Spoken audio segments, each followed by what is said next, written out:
बोल गुरुदेव भगवान की जय। प्यारे कृष्ण कन्हैया लाल की जय। श्रीमद् भगवद गीता यथारूप गीतोपनिषद भूमिका चल रही थी हमारी, और कल हमारा हुआ था कि उसी विनीत भाव से हम भगवद गीता को समझ सकते हैं। जब तक कोई भगवद गीता का पाठ विनम्र भाव से नहीं करता है तब तक उसे समझ पाना अत्यंत कठिन है, क्योंकि यह एक महान रहस्य है। इससे आगे तो भगवद गीता है क्या? भगवद गीता का प्रयोजन मनुष्य को भौतिक संसार के अज्ञान से उबारना है। प्रत्येक व्यक्ति अनेक प्रकार की कठिनाइयों में फंसा रहता है। जिस प्रकार अर्जुन भी कुरुक्षेत्र में युद्ध करने के लिए कठिनाई में था, अर्जुन ने श्री कृष्ण की शरण ग्रहण कर ली। फलस्वरूप इस भगवद गीता का प्रवचन हुआ। न केवल अर्जुन वरन हम में से प्रत्येक व्यक्ति इस भौतिक अस्तित्व के कारण चिंताओं से पूर्ण है। हमारा अस्तित्व ही अनस्तित्व के परिवेश में है। वस्तुतः हमें अनस्तित्व से भयभीत नहीं होना चाहिए। हमारा अस्तित्व सनातन है, लेकिन हम किसी न किसी कारण से असत में डाल दिए गए हैं। असत का अर्थ है उससे जिसका अस्तित्व नहीं है। कष्ट भोगने वाले अनेक मनुष्यों में केवल कुछ ही ऐसे हैं जो वास्तव में यह जानने के जिज्ञासु हैं कि वे क्या हैं और वे इस विषम स्थिति में क्यों डाल दिए गए हैं। आदि आदि। जब तक मनुष्य को अपने कष्टों के विषय में जिज्ञासा नहीं होती कि हमें कष्ट मिल क्यों रहे हैं, तो जब तक मनुष्य को अपने कष्टों के विषय में जिज्ञासा नहीं होती, तब तक उसे यह अनुभूति नहीं होती कि वह कष्ट भोगना नहीं अपितु सारे कष्टों का हल ढूंढना चाहता है। तब तक उसे शुद्ध मानव नहीं समझना चाहिए। मानवता तभी शुरू होती है जब मन में इस प्रकार की जिज्ञासा उदित होती है। ब्रह्मसूत्र में इस जिज्ञासा को ब्रह्म जिज्ञासा कहा गया है, अर्थात तो ब्रह्म जिज्ञासा। मनुष्य के सारे कार्यकलाप तब तक असफल माने जाने चाहिए जब तक वह परब्रह्म के स्वभाव के विषय में जिज्ञासा न करे। अतएव जो लोग यह प्रश्न करना प्रारंभ कर देते हैं कि वे कष्ट क्यों उठा रहे हैं, या वे कहाँ से आए हैं और मृत्यु के बाद कहाँ जाएंगे, वे ही भगवद गीता को समझने वाले सुपात्र विद्यार्थी हैं। निष्ठावान विद्यार्थी में भगवान के प्रति आदर भाव भी होना चाहिए। अर्जुन ऐसा ही विद्यार्थी था। जब मनुष्य जीवन के वास्तविक प्रयोजन को भूल जाता है तो भगवान कृष्ण विशेष रूप से उस प्रयोजन की पुनरावस्था के लिए अवतार लेते हैं, पुनर्स्थापना के लिए अवतार लेते हैं। तब भी असंख्य जागृत हुए लोगों में से कोई एक होता है जो वास्तव में अपनी स्थिति को जान पाता है, और यह भगवद गीता उसी के लिए कही गई है। वस्तुतः हम सभी अविद्या रूपी बाघिन के द्वारा निगल लिए गए हैं, लेकिन भगवान जीवों पर, विशेषतया मनुष्यों पर कृपालु रहते हैं। इसी उद्देश्य से उन्होंने अपने मित्र अर्जुन को अपना शिष्य बनाकर भगवद गीता का प्रवचन किया। भगवान कृष्ण का पार्षद होने के कारण अर्जुन समस्त अज्ञान अर्थात अविद्या से मुक्त था, लेकिन कुरुक्षेत्र के युद्ध स्थल में वह अज्ञानी बनकर भगवान कृष्ण से जीवन की समस्याओं के विषय में प्रश्न करने लगा, जिससे भगवान उनकी व्याख्या भावी पीढ़ियों के मनुष्यों के लाभ के लिए कर दें और जीवन की योजना का निर्धारण कर दें। तब मनुष्य तदनुसार कार्य कर पाएगा और मानव जीवन के उद्देश्य को पूर्ण कर सकेगा। भगवद गीता की विषय वस्तु में 5 मूल सत्यों का ज्ञान निहित है। सर्वप्रथम ईश्वर के विज्ञान की और फिर जीवों के स्वरूप की स्थिति की विवेचना की गई है। ईश्वर का अर्थ नियंता है और जीवों का अर्थ है नियंत्रित, जो भगवान द्वारा नियंत्रित है। यदि जीव यह कहे कि वह नियंत्रित नहीं है अपितु स्वतंत्र है, तो समझो कि वह पागल है। जीव सभी प्रकार से कम बद्ध जीवन में तो नियंत्रित है ही। अतएव भगवद गीता की विषय वस्तु ईश्वर तथा जीव से संबंधित है तथा कर्म की भी। इसमें प्रकृति, काल, अर्थात समस्त ब्रह्मांड की कालावधि या प्रकृति का प्राकट्य तथा कर्म की भी व्याख्या है। यह दृश्य जगत विभिन्न कार्यकलापों से ओतप्रोत है तथा कर्म की भी ऊपर नीचे हो रहा है। यह दृश्य जगत विभिन्न कार्यकलापों से ओतप्रोत है। सारे जीव भिन्न भिन्न कार्यों में लगे रहते हैं। भगवद गीता से हमें अवश्य सीखना चाहिए कि ईश्वर क्या है, जीव क्या है, प्रकृति क्या है, दृश्य जगत क्या है, यह काल द्वारा किस प्रकार नियंत्रित किया गया है और जीवों के कार्यकलाप क्या हैं, किस प्राणी के कौन से कार्यकलाप हैं, तो जीवों के कार्यकलाप क्या हैं। भगवद गीता के इन 5 मूलभूत विषयों में से इसकी स्थापना की गई है कि भगवान अथवा कृष्ण अथवा ब्रह्म या परमात्मा, आप जो चाहें कह लें, सबसे श्रेष्ठ हैं। जीव गुण में परम नियंता के ही समान है। बताया था कि वो सागर हैं और हम उनकी बूंद हैं, तो गुण में तो परम नियंता के ही समान हैं। उदाहरणार्थ जैसा कि भगवद गीता के विभिन्न अध्यायों में बताया जाएगा कि भगवान भौतिक प्रकृति के समस्त कार्यों के ऊपर नियंत्रण रखते हैं।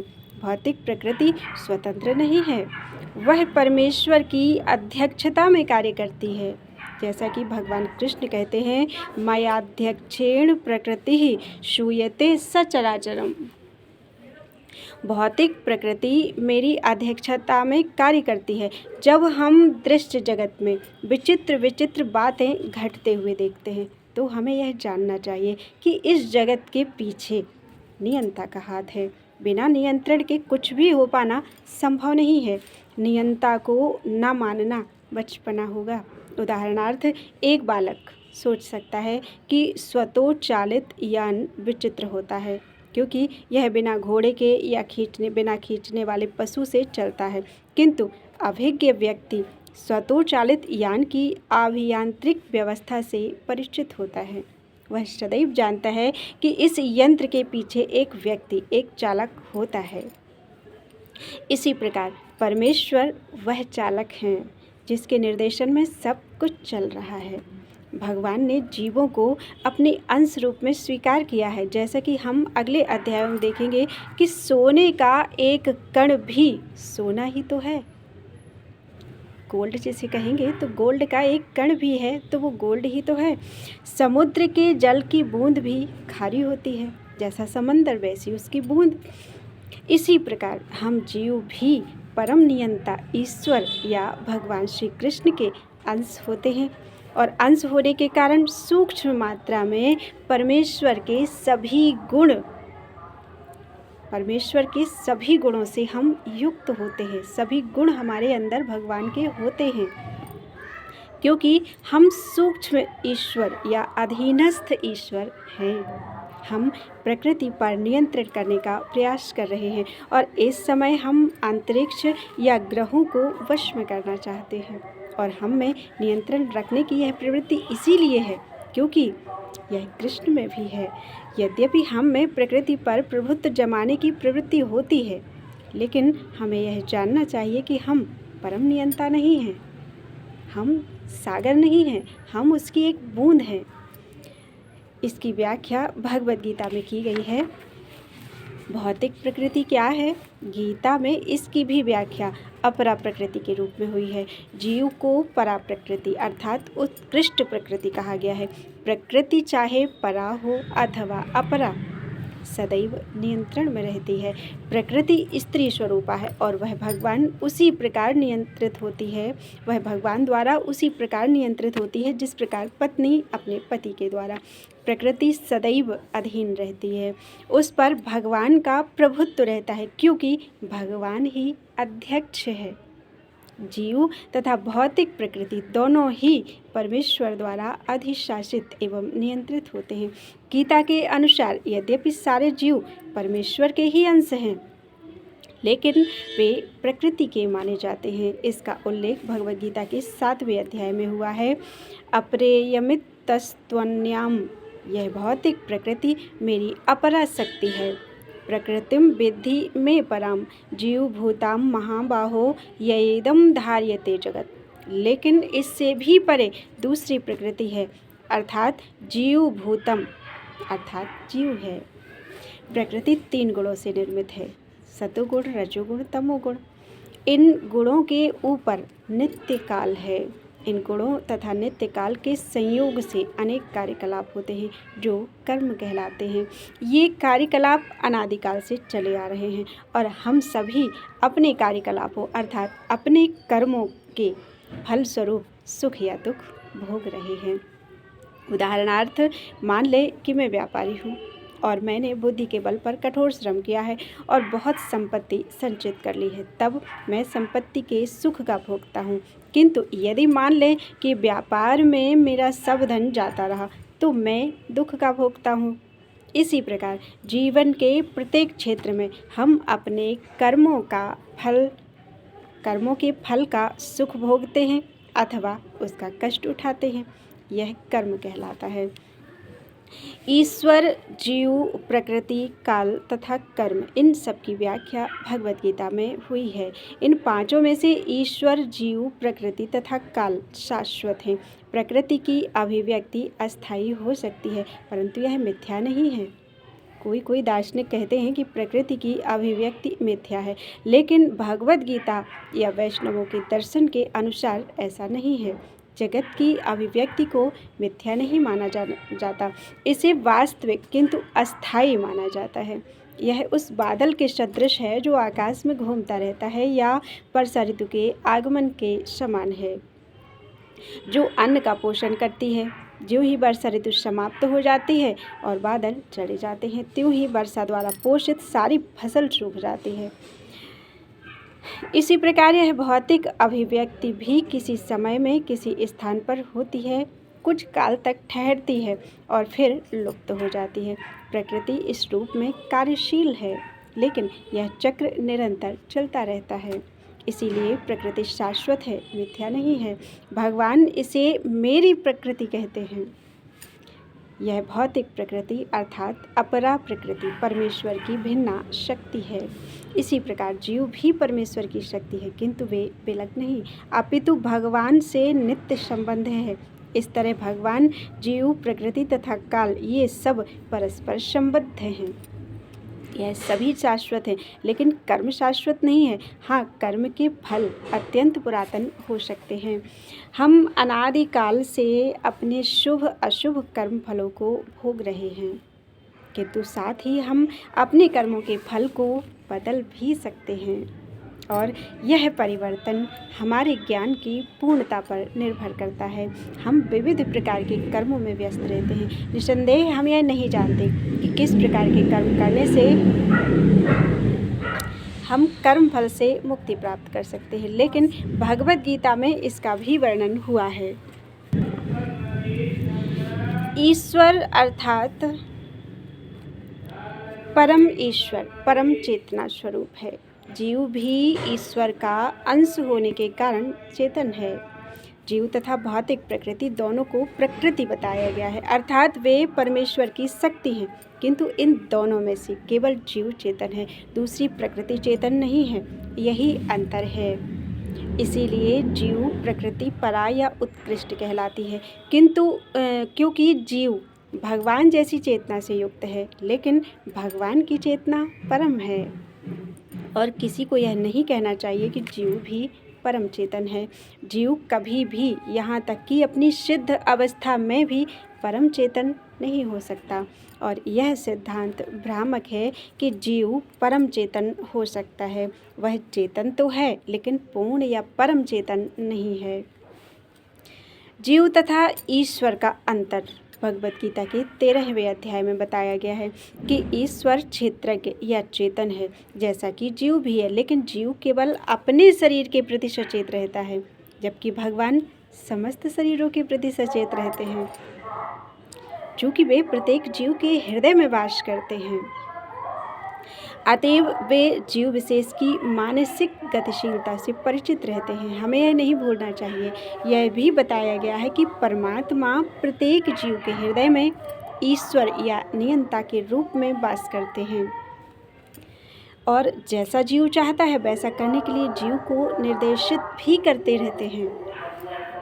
जीव भूल जाता है कि उसे क्या करना है। पहले तो वह किसी एक विधि से कर्म करने का संकल्प करता है, लेकिन फिर वह अपने ही कर्म के पाप पुण्य में फंस जाता है। वह एक शरीर को त्याग कर दूसरा शरीर ग्रहण करता है।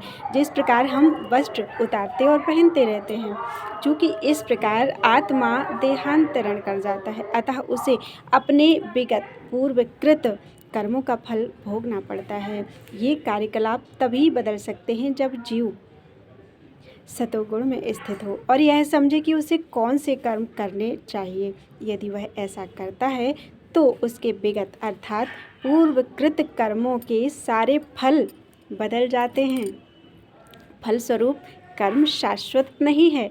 इसीलिए हमने यह कहा कि 5 तत्वों ईश्वर, जीव, प्रकृति, काल और कर्म में से 4 शाश्वत हैं, कर्म शाश्वत नहीं है। परम चेतन ईश्वर जीव से इस मामले में समान है। भगवान तथा जीव दोनों की चेतनाएं दिव्य हैं। यह चेतना पदार्थ के संयोग से उत्पन्न नहीं होती, ऐसा सोचना भ्रांति मूलक है। भगवद गीता इस सिद्धांत को स्वीकार नहीं करती कि चेतना भौतिक संयोग की किन्हीं परिस्थितियों में उत्पन्न होती है। यह चेतना भौतिक परिस्थितियों के आवरण के कारण विकृत रूप से प्रतिबिंबित हो सकती है। जिस प्रकार रंगीन कांच से परावर्तित प्रकाश उसी रंग का प्रतीत होता है, किंतु भगवान की चेतना भौतिकता से प्रभावित नहीं होती। भगवान कहते हैं, मयाध्यक्षेण प्रकृति ही। जब वे इस भौतिक विश्व में अवतरित होते हैं तो उनकी चेतना पर भौतिक प्रभाव नहीं पड़ता। यदि वे इस तरह प्रभावित होते तो दिव्य विषयों के संबंध में उस तरह बोलने के अधिकारी न होते, जैसा कि भगवद गीता में बोलते हैं, भौतिक कल्मषग्रस्त चेतना से मुक्त हुए ग्रस्त चेतना से मुक्त हुए बिना कोई दिव्य जगत के विषय में कुछ नहीं कह सकता।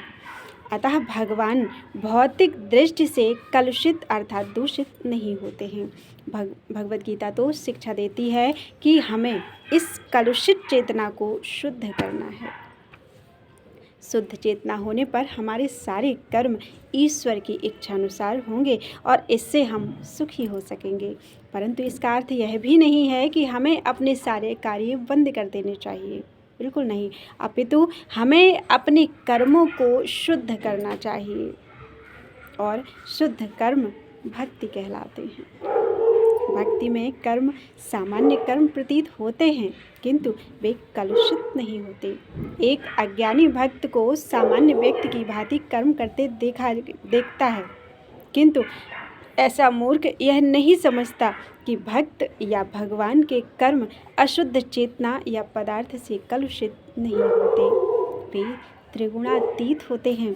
जो भी हो, हमें यह जान लेना चाहिए कि अभी हमारी चेतना कलुषित है। जब हम भौतिक दृष्टि से कलुषित होते हैं तो हम बद्ध कहलाते हैं। मिथ्या चेतना का प्राकट्य इसलिए होता है कि हम अपने आप को प्रकृति का प्रतिफल अर्थात उत्पाद मान बैठते हैं। यह मिथ्या अहंकार होता है। जो व्यक्ति देहात्म बुद्धि में लीन रहता है अर्थात खुद को माधुरी समझता रहता है, तो जो व्यक्ति देहात्म बुद्धि में लीन रहता है वह अपनी स्थिति को, अपने स्वरूप को नहीं समझ पाता। भगवद गीता का प्रवचन देहात्म बुद्धि से मनुष्य को मुक्त करने के लिए है। मुक्त करने के लिए ही हुआ है भगवद गीता का प्रादुर्भाव। भगवान से यह सूचना प्राप्त करने के लिए ही अर्जुन ने अपने आप को इस अवस्था में उपस्थित किया था। मनुष्य को देहात्म बुद्धि से मुक्त होना है और अध्यात्मवादी के लिए प्रारंभिक कर्तव्य यही है कि जो मुक्त होना चाहता है, जो स्वच्छंद रहना चाहता है, उसे सर्वप्रथम यह जान लेना होगा कि मैं शरीर नहीं हूँ। मुक्ति का अर्थ है भौतिक चेतना से स्वतंत्रता। श्रीमद् भागवतम में भी मुक्ति की परिभाषा दी गई है, मुक्तिर्हित्वान् यथा रूपम स्वरूपेण व्यवस्थिति। मुक्ति का अर्थ है इस भौतिक जगत की कलुषित चेतना से ऊपर उठना, मुक्त होना और शुद्ध चेतना में स्थित होना। भगवद गीता के सारे उपदेशों का मंतव्य इसी शुद्ध चेतना को जागृत करना है। इसीलिए हम गीता के अंत में कृष्ण को अर्जुन से यह प्रश्न करते हुए पाते हैं कि वह विशुद्ध चेतना को प्राप्त हुआ या नहीं। शुद्ध चेतना का अर्थ है भगवान के आदेशानुसार कर्म करना। शुद्ध चेतना का यही सार है। भगवान का अंश होने के कारण हम में चेतना पहले से ही रहती है, लेकिन हम में निकृष्ट गुणों द्वारा प्रभावित होने की प्रवृत्ति पाई जाती है, किंतु भगवान परमेश्वर होने के कारण कभी प्रभावित नहीं होते। परमेश्वर तथा क्षुद्र जीवों में यही अंतर है। यह चेतना क्या है? यह है मैं हूँ। तो फिर मैं हूँ क्या है? कलुषित चेतना में मैं हूँ का अर्थ है कि मैं सर्वे सर्वा हूँ, मैं ही भोगता हूँ। यह संसार चलायमान है क्योंकि प्रत्येक जीव यही सोचता है कि मैं ही करता हूँ, लेकिन मैं नहीं करता हूँ। प्रत्येक जीव यही सोचता है कि वही इस भौतिक जगत का स्वामी तथा सृष्टा है। भौतिक चेतना के दो मनोमय विभाग हैं। एक के अनुसार मैं ही सृष्टा हूँ और दूसरे के अनुसार मैं ही भोगता हूँ, लेकिन वास्तव में परमेश्वर सृष्टा हैं, बनाने वाले वो हैं तथा भोक्ता भी वो ही है। और परमेश्वर का अंश होने के कारण जीव ना तो सृष्टा है और ना भोक्ता ही है, वह मात्र सहयोगी है।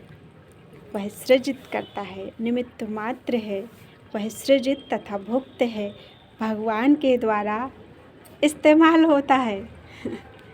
उदाहरणार्थ, मशीन का कोई एक अंग संपूर्ण मशीन का सहयोग करता है। इसी प्रकार शरीर का कोई एक अंग पूरे शरीर के साथ सहयोग करता है। हाथ, पाँव, आँखें आदि शरीर के अंग हैं, लेकिन ये वास्तविक भोक्ता नहीं हैं। भोक्ता तो उदर है। पाँव चलते हैं, हाथ भोजन देते हैं, दांत चबाते हैं और शरीर के सारे अंग उदर को तुष्ट करने में लगे रहते हैं, क्योंकि उदर ही प्रधान कारक है जो शरीर रूपी संगठन का पोषण करता है। अतएव सारी वस्तुएं उदर को दी जाती हैं।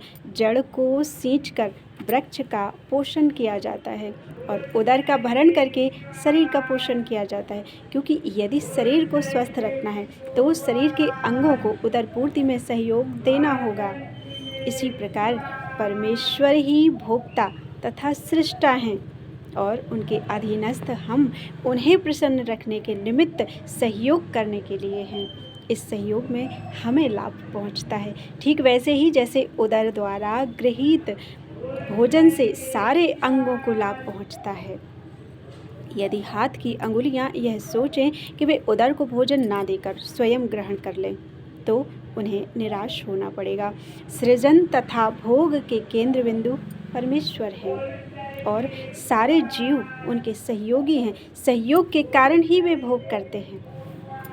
यह संबंध स्वामी तथा दास जैसा है। यदि स्वामी तुष्ट रहता है तो दास भी तुष्ट रहता है। इसी प्रकार परमेश्वर को तुष्ट रखना चाहिए। यद्यपि जीवों में भी सृष्टा बनने तथा भौतिक जगत का भोग करने की प्रवृत्ति होती है, क्योंकि इस दृश्य जगत के सृष्टा परमेश्वर में ये प्रवृत्तियां हैं और जो उनमें प्रवृत्तियां हैं वो हम में स्वाभाविक हैं। अतएव भगवद गीता में हम पाएंगे कि भगवान ही पूर्ण हैं, जिनमें परम नियंता नियंत्रित जीव, दृश्य जगत, शाश्वत काल तथा कर्म सन्निहित हैं। और इन सब की व्याख्या इस मूल पाठ में की गई है। ये सब मिलकर परम पूर्ण का निर्माण करते हैं और यही परम पूर्ण परम ब्रह्म या परम सत्य कहलाता है। यही परम पूर्ण तथा परम सत्य पूर्ण पुरुषोत्तम भगवान श्री कृष्ण हैं। सारी अभिव्यक्तियाँ उनकी विभिन्न शक्तियों के फलस्वरूप हैं, वे ही पूर्ण हैं। आज के लिए इतना ही। बोलो वृंदावन बिहारी लाल की जय।